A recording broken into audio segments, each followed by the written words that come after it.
আছে ডাক্তার জায়েদুর, আপনার রুমিন ফারহানা আপার উনি নাকি আবার পার্ট টাইম স্বামী। মাঝখানে ওনার হাজব্যান্ড আমাদের এক সাংবাদিক ভাইরে, ওনার ওয়াইফ এক সাংবাদিক ভাইয়ের কাছে এসেছিল বিচার চাইতে, রুমিন ফারহানা তার সংসার ভেঙে দিচ্ছেন। এরপরে সেই সাংবাদিক আবার তার কাছে জবাব চেয়েছেন, কয়েকদিনের ভিতরে মিটমাট হয়ে গিয়েছে। আবার সেই মহিলা ফেসবুক প্রোফাইল চেঞ্জ করে এই জায়েদ সহ তার ফেসবুক পোস্ট করেছে।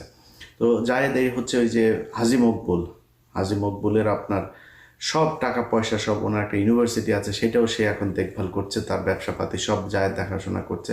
আর ডিজিএফআইয়ের ভাতা তো তিনি পাচ্ছেনই।